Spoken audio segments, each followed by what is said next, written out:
अरे भूखा नहीं रहना, हमने कब बोला भूखा रहना। शुगर हो गई है तो बढ़िया पपीता खाओ, केला खाओ। फलों की मिठास से शुगर कंट्रोल होती है। जैसे जहर जहर को काटता है, कांटा कांटा को निकालता है, ऐसे शुगर की मिठास को फलों की मिठास काट देती है। फल खाओ, पपीता खाओ जी भर के।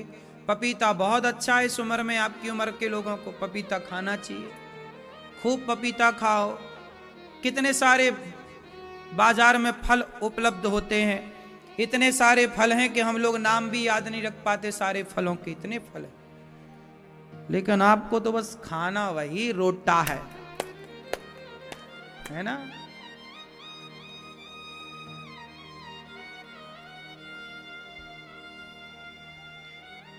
एकादशी किया करो मैया, है ना। तो आज से कितने लोग अगली बार से एकादशी करेंगे? जो नहीं कर पाए इस बार, कितने लोग कर पाएंगे एकादशी? क्यों आप करोगे एकादशी? सही, आप अभी हो एकादशी, कुछ खाए हो? क्या खाए? हाँ, फल फूल खाओ। आप करोगे एकादशी? तुम अगली बार से करना, इस बार किए हो, अगली बार करोगे। कब आती है एकादशी? हाँ, अगली एकादशी फिर आएगी, फिर करना, कर ही लेना, पक्का वादा। बेटा आप करोगी एकादशी?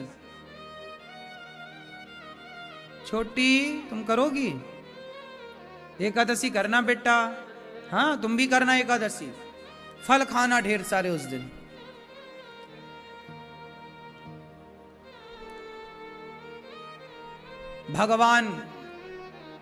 भगवान की कृपा ऐसी है। एक बार नामदेव जी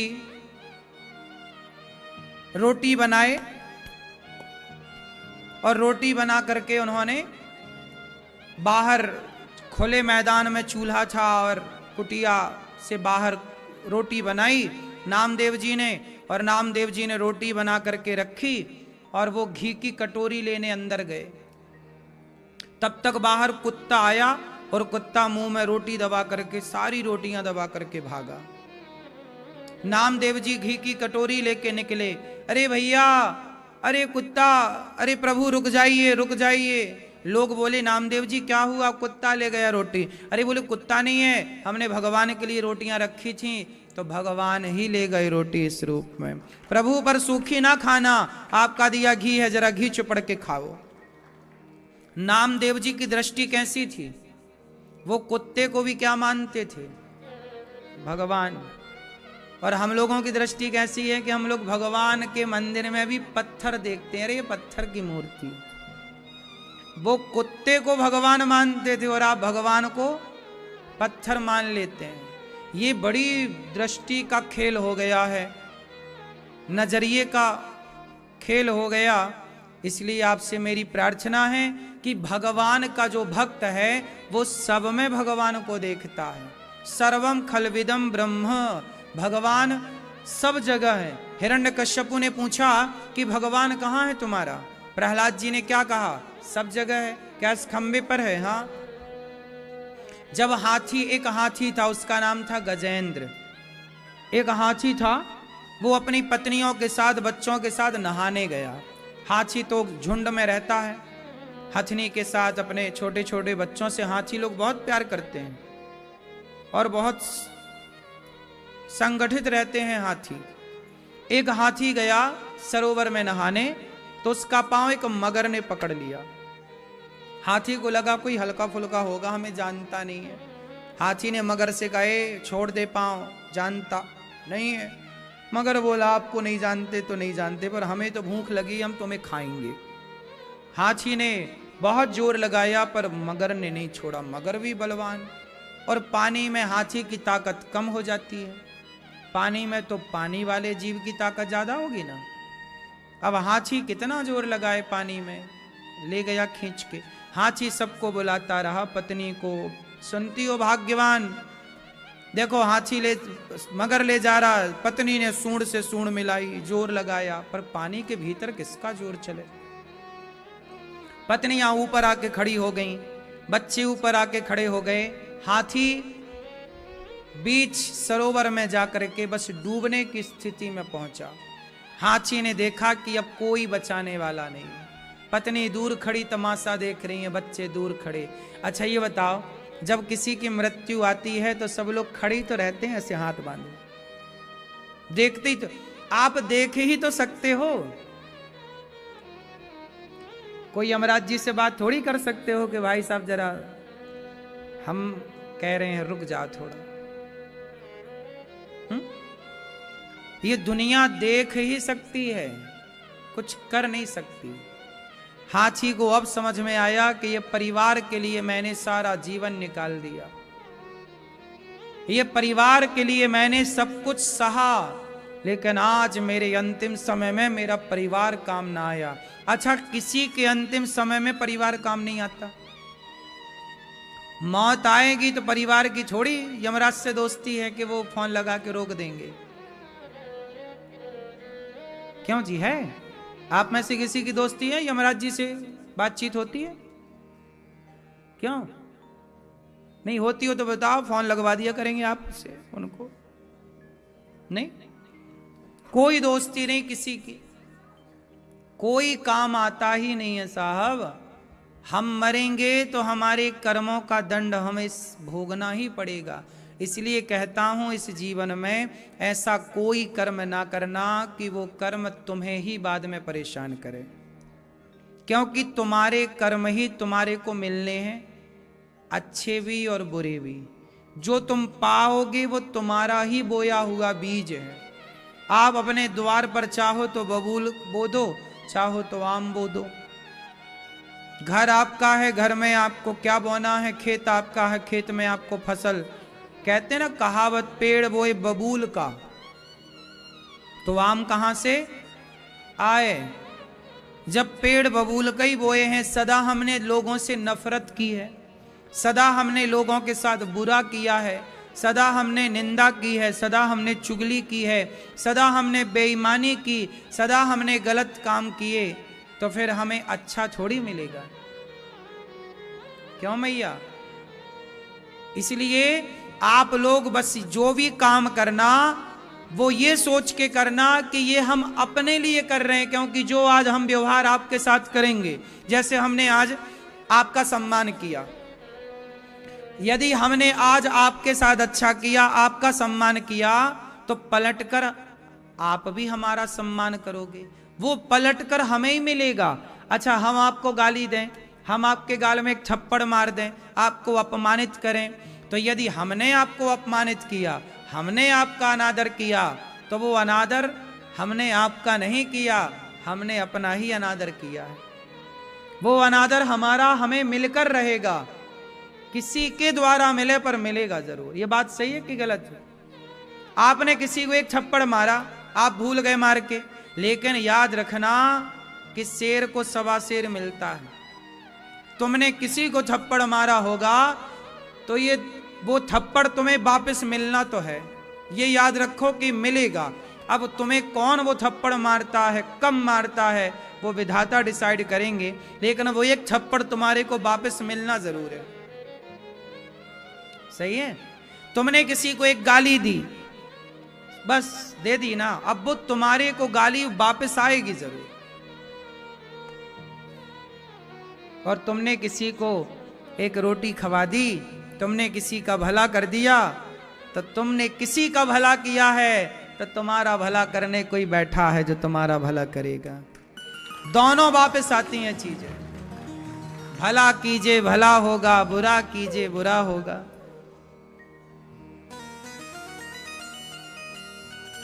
यही कर्जा चुकाना है, सजन रे झूठ मत बोलो प्रभु के, ना हाथी है ना घोड़ा है, वहां पैदल ही जाना है, सजन रे झूठ मत बोलो प्रभु के पास जाना है। इसलिए आप ऐसा कोई भी कर्म ना करें कि जो पलट के आपको दुखी करे। इसलिए संसार में कोई दुख नहीं देता किसी को, व्यक्ति का कर्म ही उसे पलट कर मिलता है। और लोगों को लगता वो दुख दे रहा, वो दुख दे रहा, वो कोई नहीं। दशरथ जी तड़प तड़प के मर गए, राम राम, तो राम राम के लिए तड़प के मर गए। तो दशरथ जी काहे मर गए? क्योंकि दशरथ जी ने जो बोया था वो फसल काटी। दशरथ जी के कारण एक बाप तड़प तड़प के मरा था अपने बेटे के लिए, श्रवण को मारा ना, तो श्रवण के माँ बाप मर गए ना, तड़प तड़प के मेरे बेटे को मार दिया। दशरथ जी ने बाण मार दिया श्रवण कुमार को।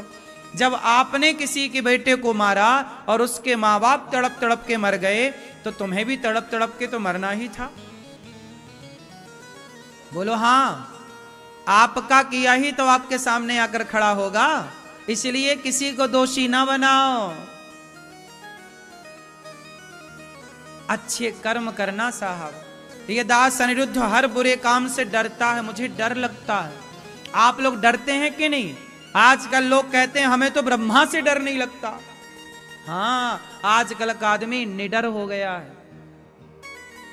हमें डर लगता है, हमें डर लगता है कि कहीं आपका दिल ना दुख जाए, क्योंकि आपका दिल दुखेगा तो आपके भीतर बैठे भगवान का दिल दुख जाएगा। हमें डर लगता है कि हमारी वाणी से कोई परेशान ना हो जाए, हमारे व्यवहार से कोई परेशान ना हो जाए। हमें डर लगता है पाप करने से, हमें डर लगता है झूठ बोलने से, हमें डर लगता है छल करने से, हमें डर लगता है निंदा करने से, हमें डर लगता है बेईमानी करने से।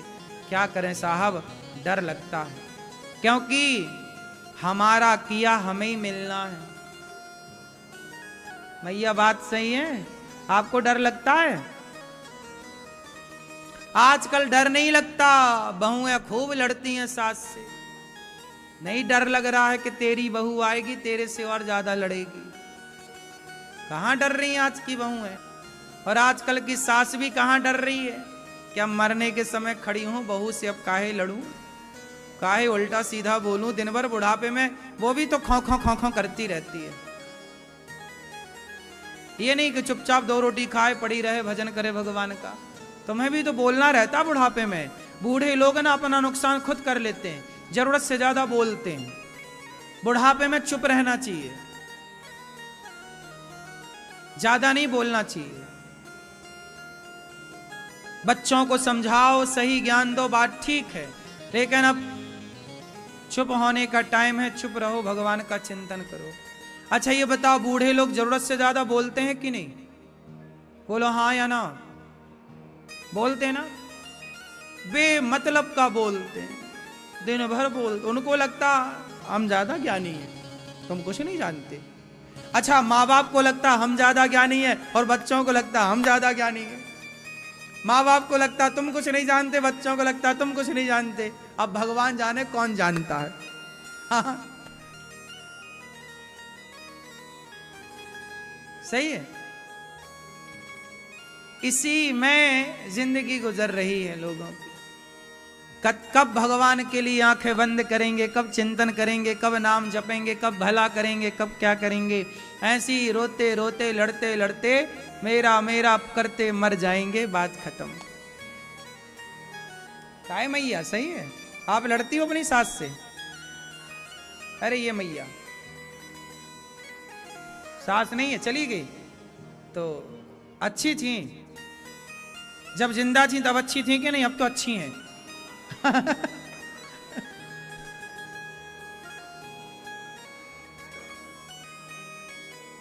ये कौन सास है आपकी?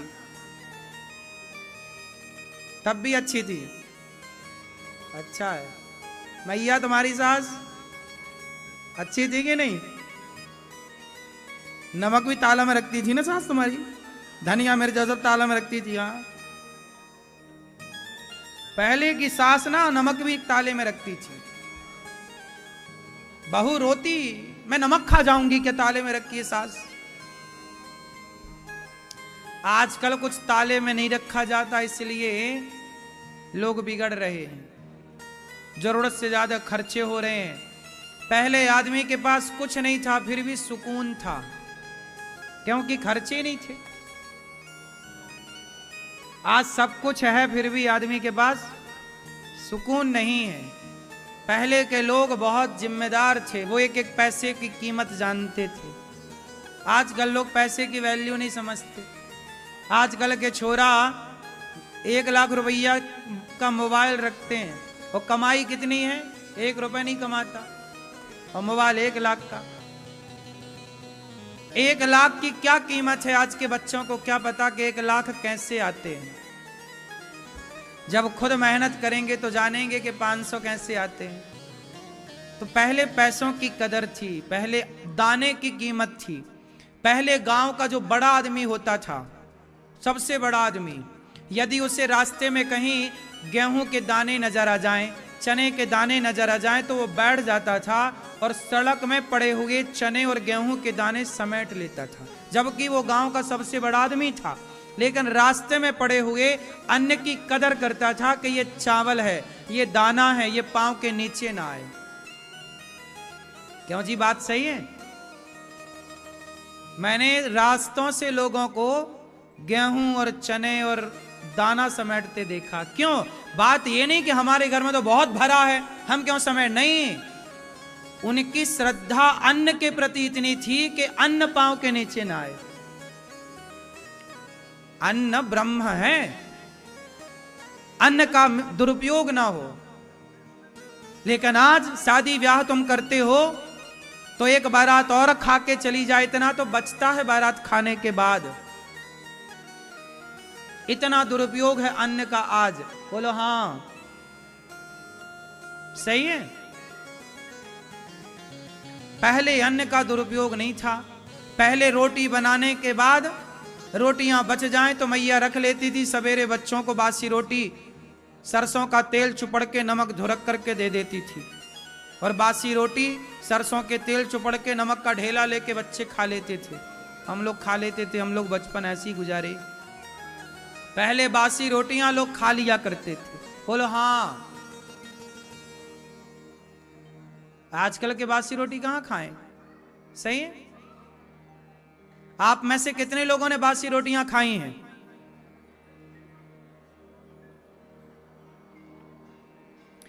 पहले अन्न की कदर थी, अन्न की कीमत थी, अन्न का लोग सम्मान करते थे। बात सही है। आज अन्न का सम्मान लोग नहीं करते। आजकल के बच्चे अन्न का कहां सम्मान करते हैं। पहले आदमी थाली में जब खाने के लिए बैठता था तो थाली सामने आती थी तो पहले थाली को प्रणाम करते थे लोग। हे अन्नपूर्णा माता, आपकी कृपा है तो घर में खाने को है। अन्न को प्रणाम करके फिर भगवान को प्रणाम किया जाता था। भगवान को भोग लगा के लोग रोटी तोड़ते थे, रोटी खाते थे। और खाने के बाद मैंने ऐसे लोगों को भी देखा है कि हमारे बब्बा जी थे, हमारे दादाजी, वो खाने के बाद थाली में पानी डालते थे और पूरी थाली में पानी डाल करके पी जाते थे। मतलब आधी से ज्यादा थाली धुल जाती थी उनके खाने के बाद। इतना सम्मान था अन्न का। आज ना इतना पैसा हो गया लोगों के पास कि अन्न का सम्मान नहीं है, अन्न का आदर नहीं करते लोग। पहले बहुत कदर थी अन्न की, दाने की बहुत कदर थी। आजकल के बच्चे, कितने बच्चे हैं जो थाली सामने आए तो प्रणाम करके खाएं। पहले, आजकल तो देखिए लोग जूता पहन के खाते हैं। तुम खाना भी तो भूल गए साहब, तुमने खाना पीना भी कहां याद रखा। अरे जूता पहन के कोई खाता है? सोच, तुम्हारे बुजुर्ग आज रोते होंगे कि ये औलाद कैसी चली गई, किस राह पर। तुम्हें खाने का ज्ञान तक नहीं है। अरे खाने के लिए जमीन पर बैठ करके हाथ पांव धुल करके, थाली अन्नपूर्णा भगवती का स्वरूप है, उसे तो सम्मान से खाओ। अब खड़े होकर के जानवरों टाइप का खा रहे हैं। बोलो हां। खाने का ज्ञान नहीं। पहले के लोग बैठ के खाते थे। आज के पुराने जितने बुजुर्ग थे सब खड़े होके खाते थे कि बैठ के? बोलो, कहां बैठकर? कुर्सी पर के जमीन पर? जमीन पर। आजकल का आदमी कुर्सी पर बैठ के खाता है। पालथी मार के बैठ के खाने से आपका शरीर लंबा चलता है। पहले के लोग लंबा जीते थे, आज 60 के अंदर 65 के अंदर मर रहा है आदमी। खान पान गलत हो गया। पहले आदमी शौच करने जाता था ना, तो उकड़ू बैठ के शौच करता था। पहले देसी तरह से थी। पहले सीट भी आदमी देसी सीट, इंडियन सीट लगाता था। आज बैठने वाली सीट लगाते हो। जब आप बैठोगे नहीं तो फिर शरीर का जो मल है पूरा बाहर कैसे आएगा। आप इंडियन सीट में जब उकड़ू बैठ के शौच करते हैं तो आपके शरीर का जो पूरी मल की थैली होती है वो पूरी खाली होती है। अब आपके भीतर मल की थैली खाली तो होती नहीं है। जो वेस्टर्न सीट है आजकल की, उस सीट में बैठ करके आपका पेट पूरा तो साफ होता नहीं है, मल पड़ा रहता। वही पड़ा हुआ मल आपके खून को, आपके पेट को गंदा करता। वही नाना प्रकार की बीमारियां हैं। थैली आपके पेट में 2 डस्टबिन है। आपके पेट में कितने डस्टबिन हैं? भगवान ने 2 डस्टबिन बनाए हैं। एक वॉशरूम, एक बाथरूम आपके भीतर भरी रहती है, वो थैली में भरी रहती है। जब आप बैठ करके लघु शंका करते हैं तो पूरी थैली खाली होती है ना। और दूसरा मल की थैली, मल में शरीर में जो आप खाते हो ना, अभी भी आप बैठे हो तो आपका शरीर एक काम कर रहा है। आपके शरीर का खाया हुआ, आपका भोजन खाया हुआ, उस भोजन का कुछ पदार्थ जाके खून बनता है, कुछ पदार्थ जाकर के मांस बनता है, तो कुछ जाके मल बन रहा, मल की थैली में वो इकट्ठा हो रहा है। अभी भी हो रहा है जब आप यहां बैठे, क्योंकि पेट अपना काम वो कर रहा है, भीतर सिस्टम चल रहा है, वो बंद नहीं है। तो आपके शरीर में 2 थैलियां होती हैं, एक मल की, एक मूत्र की। इसलिए जब डॉक्टर बीमार आदमी को पेशाब की नली डालता है ना, तो आदमी को पेशाब कहाँ जाना पड़ता है? एक थैली लटका देता है। तो वो जो एक पाइप डालता है डॉक्टर, वो पाइप जाके उसी डस्टबिन में तो जाके अटैच करता है कि वो सारा खाली होता रहे अपने आप। तो थैलियां ईश्वर ने बनाई हैं और उसे खाली कराने का भी एक सिस्टम बनाया है कि आपको कैसे बैठ करके लघु शंका करनी है, शौच कैसे करना है। लेकिन आज का आदमी शौच करना तक भूल गया। क्यों मैया? ना आजकल के लोग खड़े होके बैलों की तरह तो लघु शंका करते हैं, जबकि लघु शंका करने का विधान पहले दादाजी तुम्हारे नाना जी खड़े होके लघु शंका करते थे कि बैठ के। बोलो क्यों भैया? बैठ के लघु शंका क्यों किया जाता है? इसका साइंटिफिक रीजन है। खड़े होके वॉशरूम करने में, बाथरूम करने में पेट पूरा खाली नहीं होता, बाथरूम के कुछ पानी का कण भीतर थैली में रह जाता है, और वही रहते रहते लंबे टाइम तक रहने से वो चीजें सड़ने लगती हैं और वहीं से चीजें खराब होने लगती। बवासीर जैसी बीमारियां पूर्ण रूप से आपकी थैली ना खाली होने का सबसे बड़ा कारण है बवासीर। लेकिन लोग बीमारी का इलाज कराने लाखों खर्च कर देंगे, लेकिन इंडियन सीट का प्रयोग नहीं करते। क्यों? शौच करने के लिए कौन सी सीट होनी चाहिए, कौन सी बेहतर है? साइंस क्या कहता है, विज्ञान इसका क्या कहता है? वेस्टर्न के इंडियन, जोर से। लेकिन आज इंडियन सीट कहां कोई लगवा रहा है। इसलिए ये सारी चीजें, आधुनिकता पे जाओगे तो 60 के भीतर तुम मर जाओगे, देख लेना। और यदि हमारे हिसाब से चलोगे, पुराने लोगों के हिसाब से चलोगे, तो पुरानी डोकरी 90 साल की थी और वो अपने बाल्टी कुएं में डाल के पानी भरती थी कुएं से। बोलो हाँ।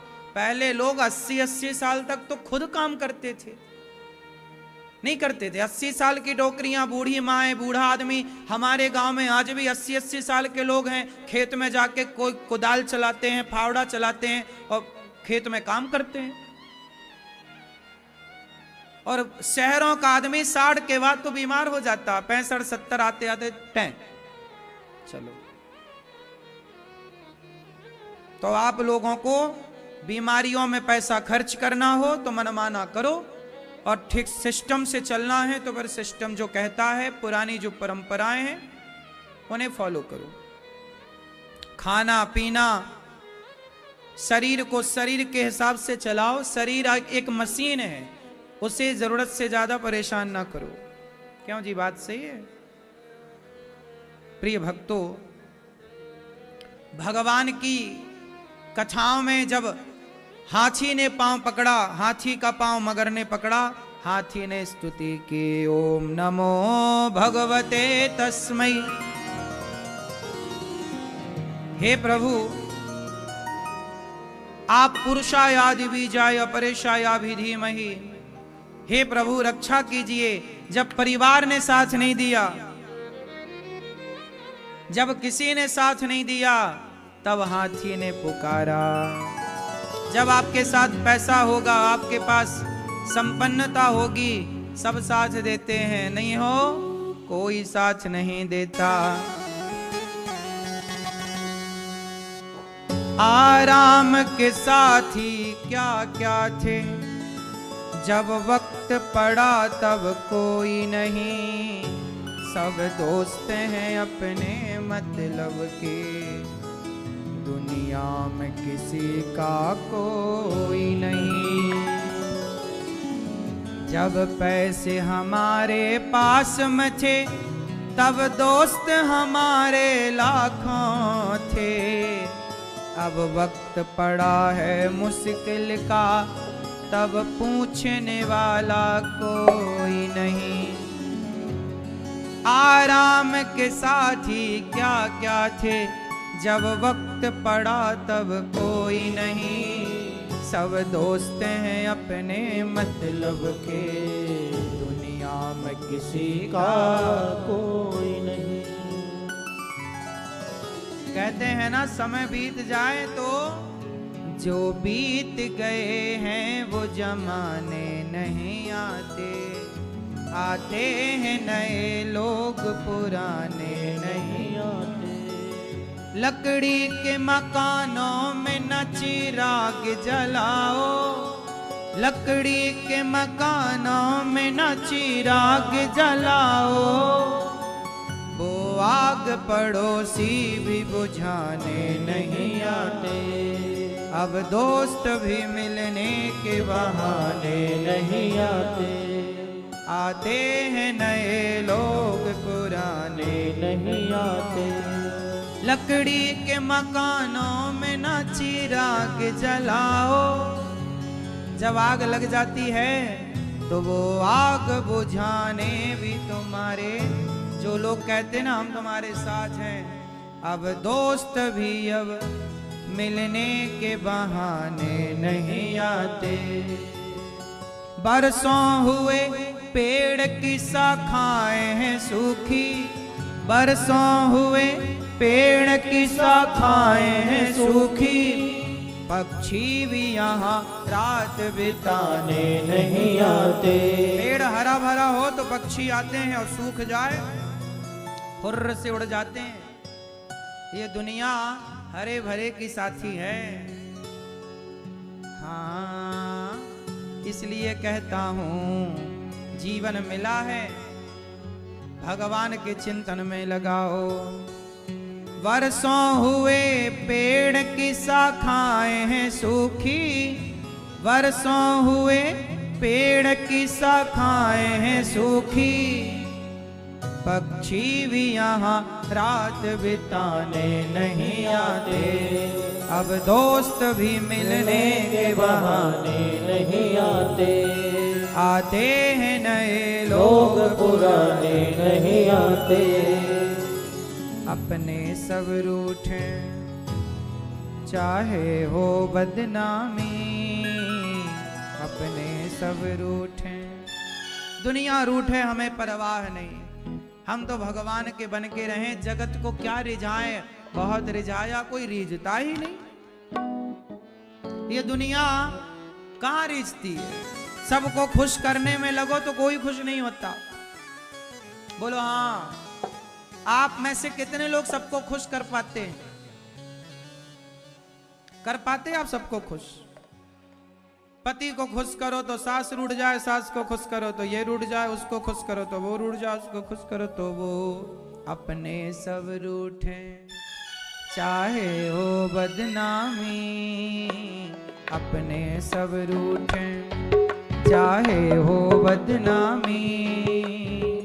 श्याम सुंदर की मैंने कर ली गुलामी, अपने सब रूठे, अपने सब रूठे चाहे हो बदनामी, अपने सब रूठे चाहे हो बदनामी।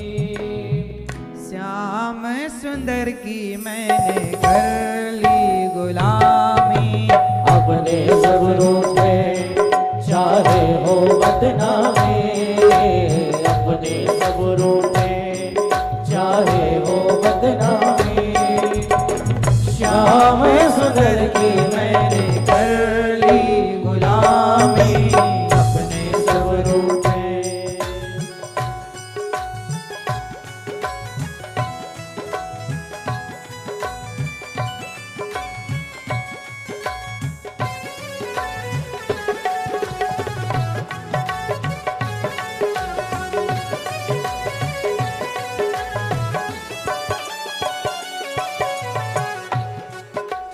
रोज सुनूं मैं सत्संग जाकर, रोज सुनूं मैं सत्संग जाकर। तुझे रिझाऊं तेरा नाम गाकर, ओ तुझे रिझाऊं तेरा नाम गाकर। कृष्ण मुरारी गिरधारी नटवर नागर बनवारी, ओ कृष्ण मुरारी गिरधारी नटवर नागर बनवारी। रोज सुनो मैं सत्संग जाकर, रोज सुनो मैं सत्संग जाकर। तुझे रिझाऊं तेरा नाम गाकर, ओ तुझे रिझाऊं तेरा नाम गाकर। कोई कुछ बोले, कोई कुछ बोले, कोई कुछ बोले, मैंने भर ली है हामी। कोई कुछ बोले मैंने भर ली है हामी। श्याम सुंदर की मैंने कर ली गुलामी, अपने सब रूठे चाहे हो बदनामी, अपने सब रूठे चाहे हो बदनामी। श्याम सुंदर की मैंने कर ली गुलामी, अपने सब रूठे।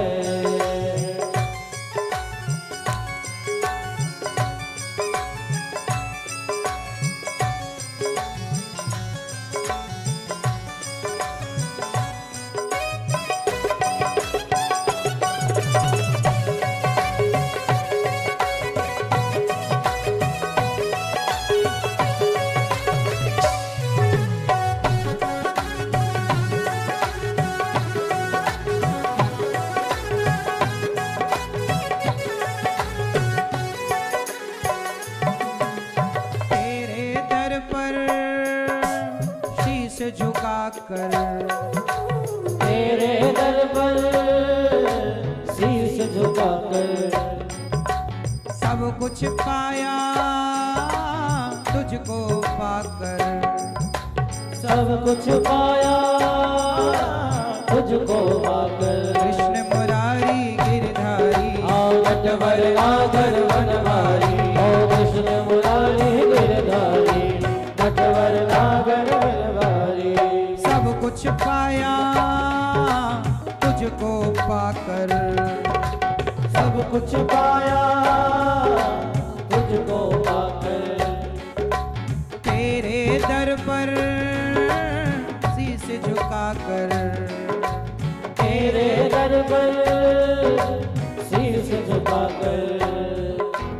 मुझ जैसे खोटे को तूने कर दिया नामी, मुझ जैसे खोटे को तूने कर दिया नामी।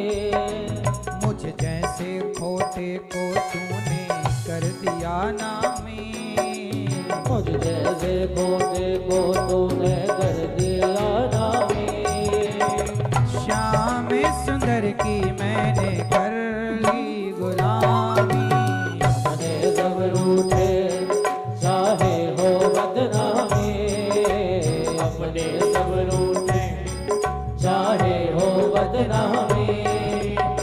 श्याम सुंदर की मैं कर ली गुलामी, अपने सब रूठे चाहे हो बदनामी, अपने सब रूठे चाहे हो बदनामी।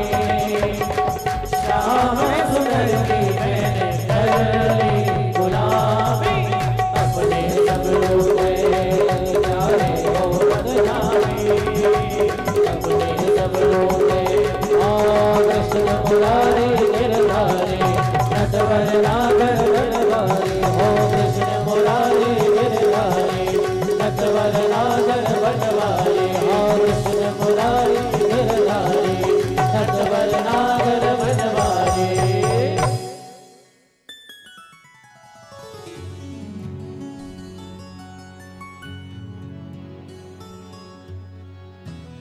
भगवान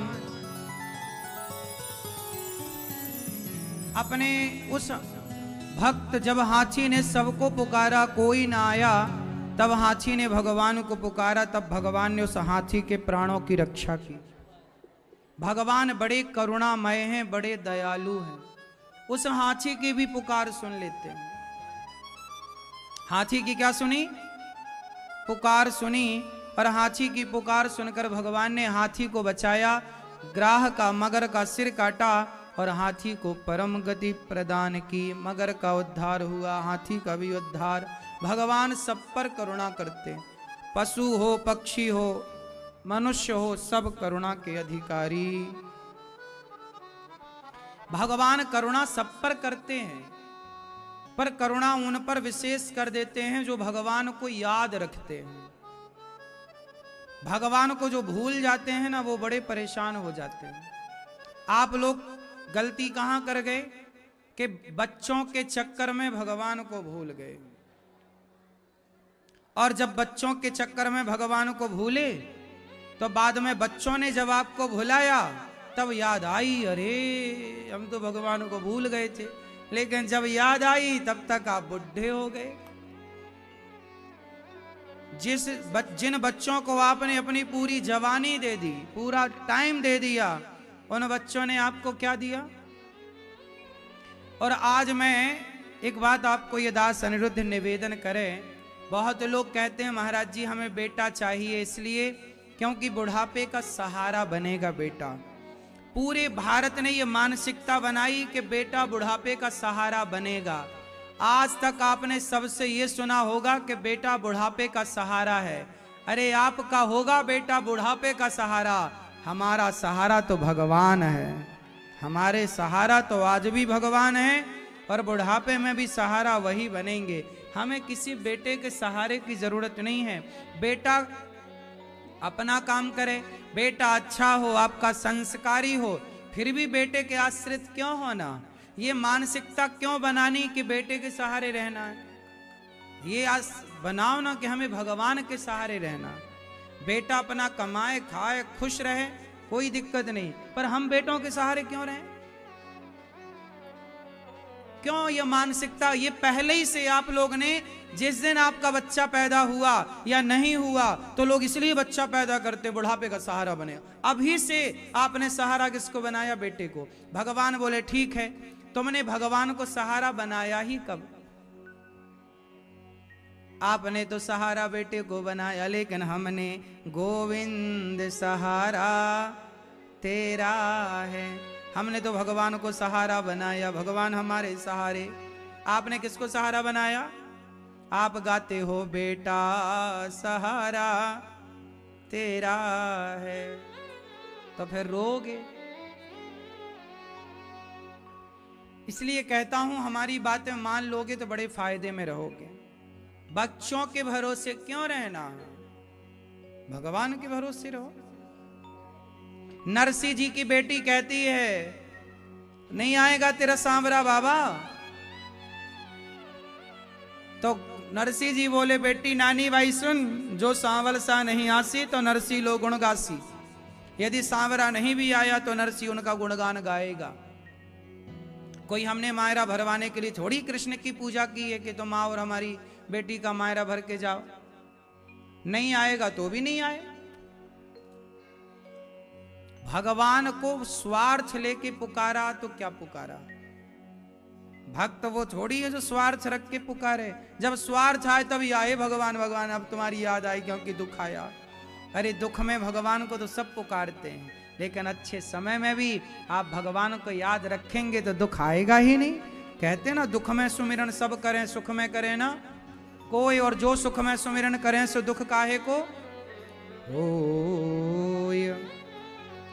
इसलिए कहता हूं दुख की घड़ी जब आए तो परेशान ना हुआ करो, सुख की घड़ी आए तो भगवान को खूब पुकारो। जो भगवान को खूब याद करते हैं उनके जीवन में दुख की घड़ी आती ही नहीं है, ये समझो। आता है भगवान झट से उसका दुख टाल देते हैं। भक्त पर दुख कहां आता है, आएगा भी तो उसका दुख बाल भी बांका ना कर पाएगा।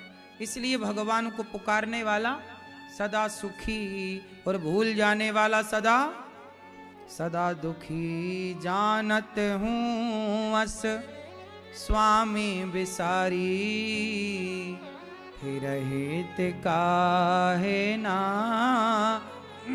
हाँ है दुखारी। जानते हुए भगवान को भूल जाओगे तो दुख नहीं आएगा। हनुमान जी से राम जी कहते हैं, राम जी बोले हनुमान हमें भुला दो। नहीं प्रभु आपको कैसे भूल जाएं।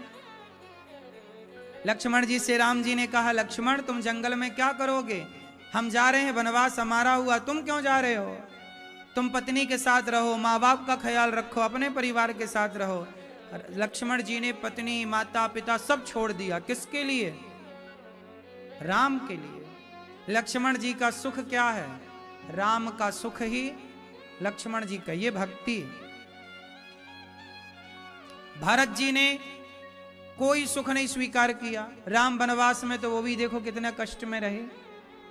भगवान का भक्त ऐसे ही होता है।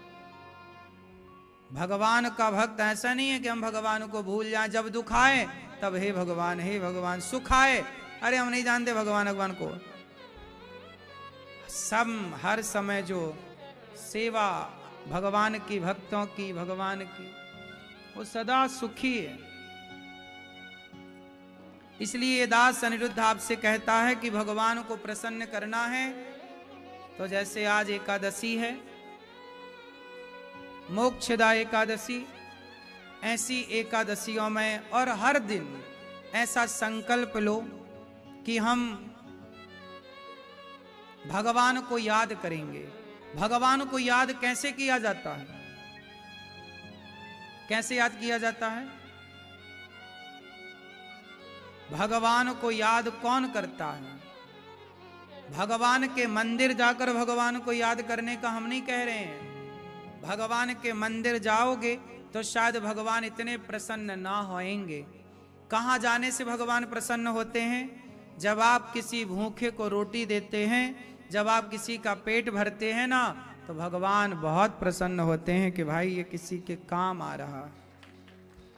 क्यों मैया, जो किसी के काम आता है भगवान उससे बहुत प्रसन्न होते हैं। इसलिए आप भी अपनी दिनचर्या में ये सम्मिलित करो कि आप दिन में कोई ऐसा जरूर काम करेंगे। आप अच्छे डॉक्टर हैं तो नियम बनाओ कि हम एक मरीज की कम से कम, जो गरीब है, जो असहाय है, हम उसकी निःशुल्क इलाज करेंगे, उसका हम निःशुल्क ख्याल, एक का एक डॉक्टर भी यदि एक मरीज का, जो गरीब है, असहाय है, लाचार है, चलो भाई सबसे आप पैसा लो, पर कम से कम दिन भर में एक की तो ऐसी सेवा करो, दवाई करो कि आप उससे कुछ ना लें।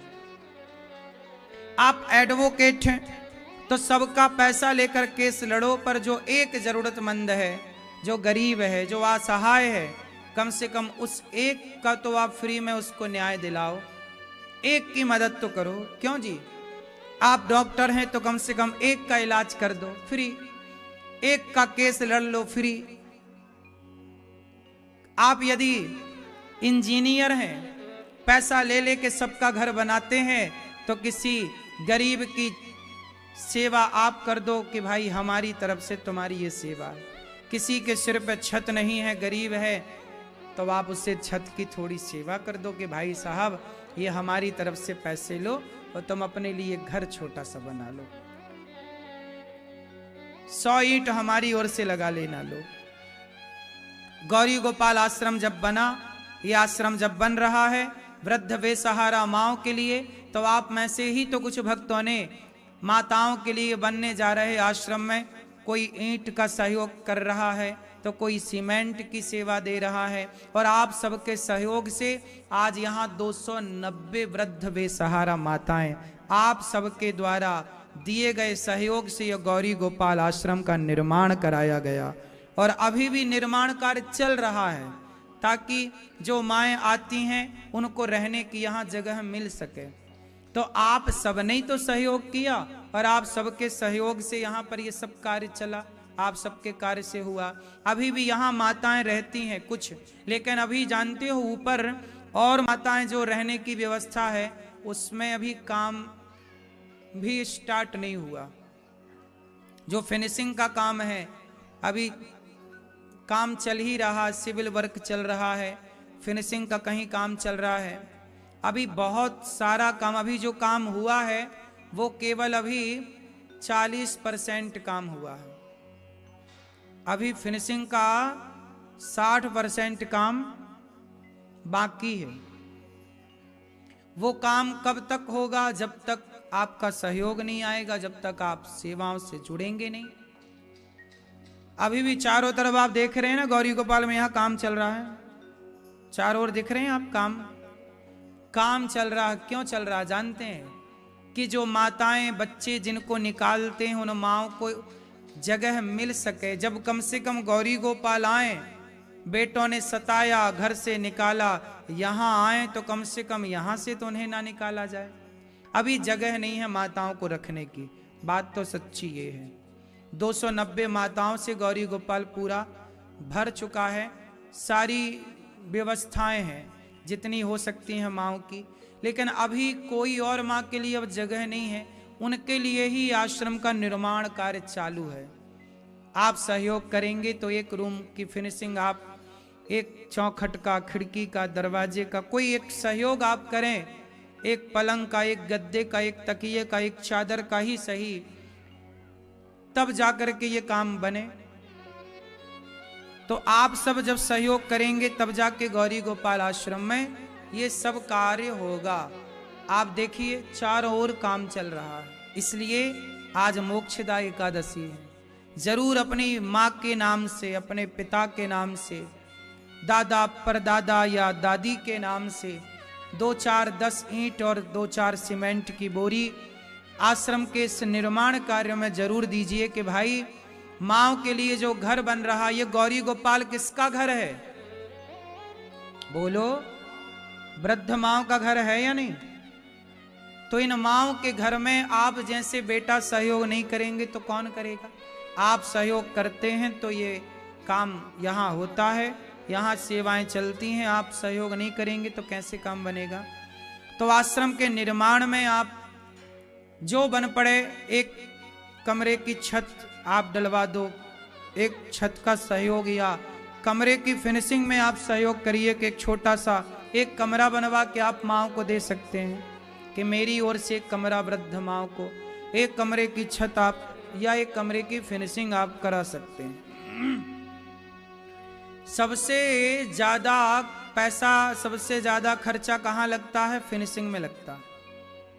और ये आश्रम देखिए, आपने ऊपर माताओं का, ये इस वाले आश्रम में माओं का दर्शन करने गए आप लोग? ऊपर नहीं गए? सामने वाला देखा आपने माताओं से? जैसे माताएं सामने आश्रम में रहती हैं तो वहां जितनी माताएं हैं वहां से ज्यादा माताएं यहां रहती हैं। ऊपर जाके देखिएगा, ऊपर जाइएगा, इस सीढ़ी से दर्शन करिएगा। ऊपर फर्स्ट फ्लोर में, ग्राउंड से ऊपर फर्स्ट फ्लोर, फर्स्ट फ्लोर में माताएं रहने लग गई हैं। जितना तैयार हो गया है उतना, अभी काम चल ही रहा है, माताएं रह रही हैं, फिर भी अभी काम चल ही रहा है। पर क्या करें, रखना तो है ही ना, काम भी चल रहा है, रहना भी है, कहाँ रखे नहीं तो। और जो सेकंड दूसरा फ्लोर है, अभी दूसरे फ्लोर में तो कहीं काम शुरू भी नहीं हुआ। माताओं के लिए जो हॉल बने हैं, कमरे बने हैं, उनके लिए तो अभी फिनिशिंग का काम शुरू भी नहीं हुआ, केवल यूं चिनाई होगी, प्लास्टर हुआ बस। अभी कुछ चिनाई भी चल रही है, कुछ प्लास्टर भी चल रहा है, अभी बहुत सारा प्लास्टर बाकी है, बहुत सारा काम बाकी है। तो ये सब काम जानते हो क्यों बाकी है? आपके सहयोग की अपेक्षाएं हैं कि आप जब थोड़ा थोड़ा सहयोग करोगे, प्लास्टर चल रहा है, चिनाई चल रही है, तो माताओं के लिए जो सेकेंड फ्लोर में अभी काम होना है, वहाँ फर्स्ट फ्लोर में मत माताएं रहने लग गई, पर सेकेंड फ्लोर में भी माताएं रहें, उसके लिए तो काम शुरू भी नहीं हुआ, अभी फिनिशिंग की एक सुई नहीं लगी अभी, क्योंकि फिनिशिंग में पैसे बहुत लगते हैं। अब आप लोग जो यहां, तो ऐसा है तिहाड़ी मजदूरी के जैसा काम है दास अनिरुद्ध का, जो आता है वो लग जाता है। यहां तो ऐसा है ना, जैसे मजदूर जो कमाता है वो खाता है, ऐसे ही है कि आप लोग जो सहयोग करते हैं उसी से गौरी गोपाल आश्रम में सेवाएं। यहां अब देखिए रोज सवेरा होता है, साधुओं का दर्शन होता है, रोज सवेरे संत लोग आते हैं। अब संत लोग गौरी गोपाल में ही क्यों आते हैं? क्योंकि उन्हें विश्वास है कि हमें कहीं भोजन भले ना मिले, पर पेट भर गौरी गोपाल में मिलेगा। अब एक बात बताओ कि आपके द्वार पे कोई 10 साधु आके खड़े हो जाएं या 50 साधु आकर खड़े हो जाएं, तो क्या उन्हें ये कह देना कि नहीं जी हमारे घर नहीं जाओ, क्या ये कह देना धर्म है? बोलो। चाहे आप भीख मांगो, चाहे आप कहीं से लाओ, पर ला के उन साधुओं का पेट भरना यही गृहस्थ का धर्म है। तो हम ठहरे गृहस्थ, तो हमारा धर्म है कि अब ये देखो, ये सवेरे से रोज साधु आते हैं, ये सारे साधु सवेरे से रोज गौरी गोपाल में आते हैं। अब आते क्यों हैं? इन्हें पता है कि भाई हमें भोजन यहां मिलेगा। अब भोजन इन्हें तो मिलना ही मिलना है, पर वो भोजन आए कहां से, इसके लिए मेहनत तो करनी पड़ती है। आप लोगों से भिक्षा मांगता हूं कि भाई आप लोग इन साधुओं के लिए एक दिन का अन्य क्षेत्र आप बंटवाओ, आप भी थोड़ा थोड़ा सहयोग करो, तो आपके सहयोग से संतों को भोजन बांटा जाए। अपनी बेटी के नाम से आप अन्नदान करो, अपने बेटे के नाम से करो। आप बेटी का जन्मदिन संतों की सेवा करके, बेटे का जन्मदिन संतों की सेवा करके मनाओ। जब आप लोग सहयोग करेंगे तब तो काम बनेगा। अच्छा, आप सहयोग करते हैं तो आपको भी तो उसका फल मिलता है। अच्छा, आप सहयोग करते हैं और ये साधु लोग जो खाते हैं तो इसका पूरा पुण्य आपको ही तो मिलता है। इसलिए ये पुण्य है, ये पुण्य जरूर करो। अब बताओ गौरी गोपाल में ये संतों भोजन संतों को बंटता रहे या ना बटे? बोलो। बढ़ता रहे, उसके लिए आप सबको थोड़ा थोड़ा अपनी कमाई का एक जरा सा 2%, कमाई का केवल 2%, अपनी कमाई का थोड़ा सा हिस्सा परोपकार में खर्च कीजिए, संतों की सेवा में खर्च कीजिए। अब आपने देखा होगा गौरी गोपाल रसोई चलती है, इस रसोई में सवेरे से लेकर रात्रि तक भक्तों की लाइन लगी रहती है और भक्तों को भोजन मिलता है। आप में से कितने लोग, देखो आज एकादशी है, आज एकादशी में भी सबको व्रत वाला प्रसाद बांटा जा रहा है। किस किस ने प्रसादी पाई गौरी गोपाल जी की रसोई में? पाई ना? अच्छा ये बताओ, आप लोग आए गौरी गोपाल में प्रसाद पाने, तो प्रसाद देना हमारा धर्म है कि नहीं? आप आए उम्मीद से कि भाई कहीं प्रसाद मिले ना मिले, गौरी गोपाल में मिलेगा, और यहां आपको प्रसाद ना मिले तो फिर अपराध होगा कि नहीं? इसलिए ये दास कहता है कि हमें भले भिक्षा मांगना पड़े, हमें भले कुछ भी आप लोगों से भिक्षा मांग कर कैसे भी लाना पड़े, हम चोरी नहीं करते, हम झूठ नहीं बोलते। हम कहते हैं कि गौरी गोपाल में हजारों लोगों का भोजन होता है, तो बताओ यहाँ हजारों लोग नित्य प्रसाद पाते हैं कि नहीं? ये बात सच्ची है कि झूठी है? अब बताओ, हम झूठ बोल रहे हैं कि सच बोल रहे हैं? फिर तो आप यदि देख रहे हैं इन सेवाओं को कि हजारों भक्त प्रसाद पा रहे हैं, तो आप भी गौरी गोपाल जी की रसोई अपनी ओर से बंटवा कर पुण्य के इस श्रृंखला से अपने आप को अवश्य जोड़िए। ये पुण्य है भैया, जीवन में जितना पुण्य हो सके उतना कर लेना चाहिए। तो ये गौरी गोपाल जी की रसोई से आप अपने धन को जरूर जोड़ें, ताकि आपका धन अन्न सेवा से जुड़कर भक्तों के पेट भरने के काम आए और वो दुआएं, वो पुण्य आपको प्राप्त हो। गौरी गोपाल रसोई आप एक दिन जरूर बंटवाएं, आपकी भोजन प्रसादी भी सब पाएं, दुआएं आशीर्वाद आप तक पहुंचे। गौरी गोपाल आश्रम में गुरुकुल है, 150 बच्चे पढ़ते हैं गौरी गोपाल गुरुकुल में। कितने बच्चे पढ़ते हैं?